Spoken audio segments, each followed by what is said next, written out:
یہ معرفت علوم الحدیث امام حاکم کی، اس کے صفحہ نمبر 83 کے اوپر یہ روایت ہے۔ امام حاکم لکھتے ہیں فحدثنی محمد بن اسحاق الاصبہانی قال سمعت مشایخنا بمصر،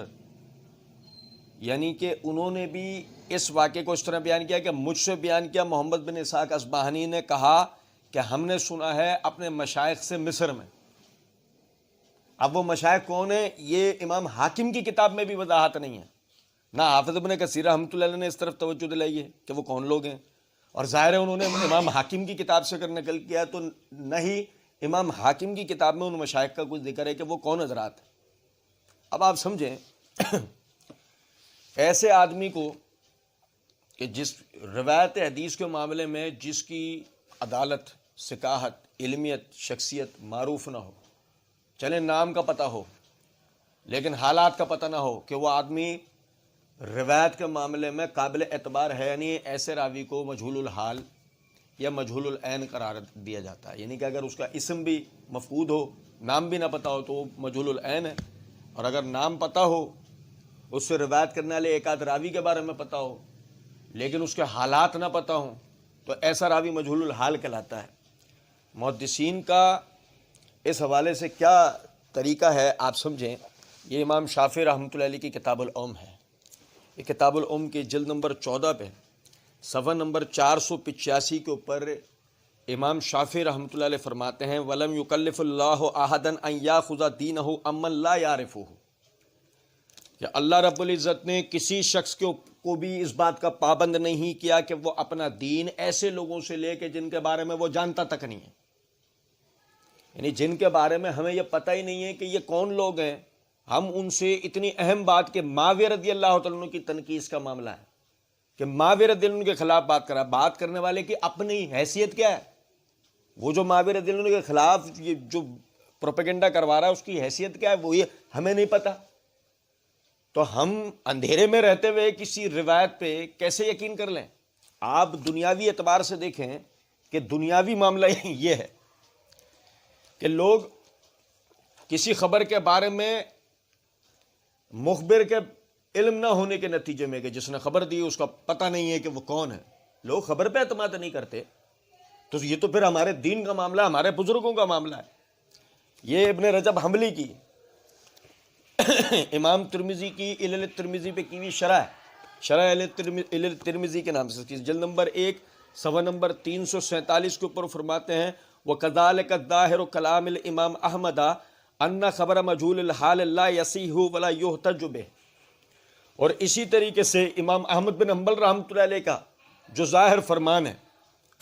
وہ یہی ہے کہ مجہول الحال راوی کی خبر کا کوئی اعتبار نہیں ہے، نہ ہی اس سے دلیل لی جائے گی،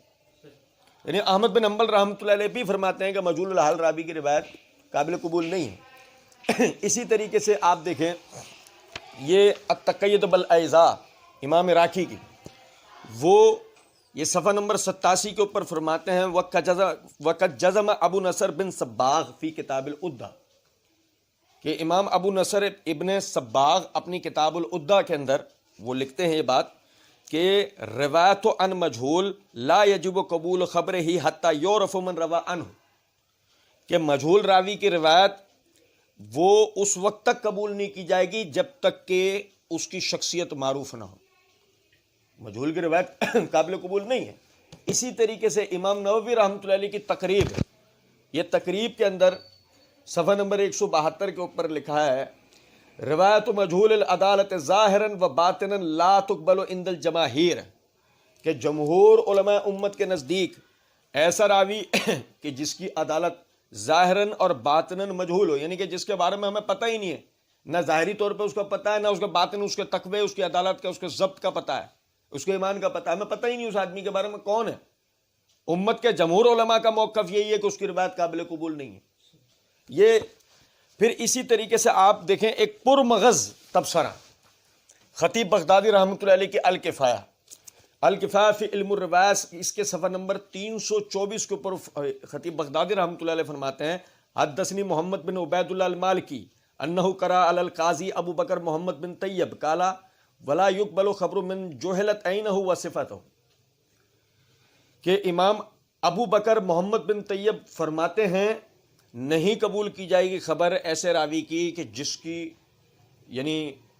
شخصیت اور اس کی صفت، اس کی کیفیت وہ ہم سے مجہول ہو. لأنه حينئذ لا سبيل إلى معرفة عدالته، کیونکہ اس صورت میں ہم اس کی عدالت کے بارے میں جانتے ہی نہیں ہوں گے کہ یہ آدمی کیا ہے.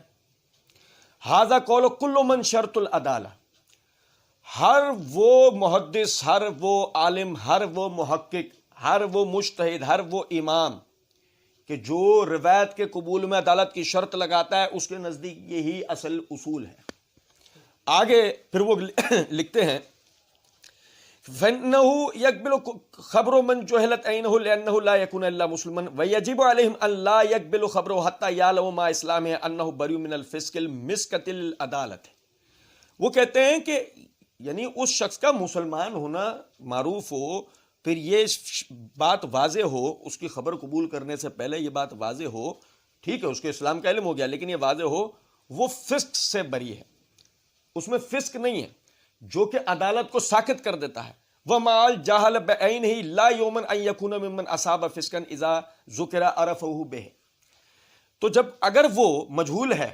تو اس صورت میں ہم کسی طرح مطمئن نہیں ہو سکتے اس سے فسق کے معاملے میں جب تک کہ اس کے بارے میں ہمیں پہچان نہ ہو جائے. تو میرے بھائی اس تفصیل کا مطلب یہ ہے، آپ دیکھیں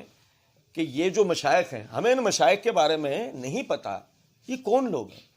یہ فسق سے بھی بری تھے نہیں تھے، بدعتی قسم کے تو کوئی لوگ نہیں تھے کہ جو صحابہ کے بارے میں غلط رائے رکھنے والے، کذاب و دجال قسم کے لوگ تو نہیں تھے، روایتیں گھڑنے والے. اس صورت کے اندر لازمی سی بات ہے ہم جب تک ان کے بارے میں ہمیں پتہ نہ ہو، ہم اس صورت میں یعنی امام نسائی رحمۃ اللہ علیہ ہوں یا وہ جن افراد کی طرف منسوب کیا گیا یا معاویہ رضی اللہ عنہ کے بارے میں ان کے اعتقاد کا مسئلہ ہو، ہم اتنی بڑی بات کسی مسلمان کے عقیدے کے مسئلے کو ہم کیسے وہ راوی کے جو اندھیرے میں جن کے بارے میں ہم جانتے نہیں وہ کون لوگ ہیں، تو ہم ان کی روایت کو کیسے قبول کر لیں؟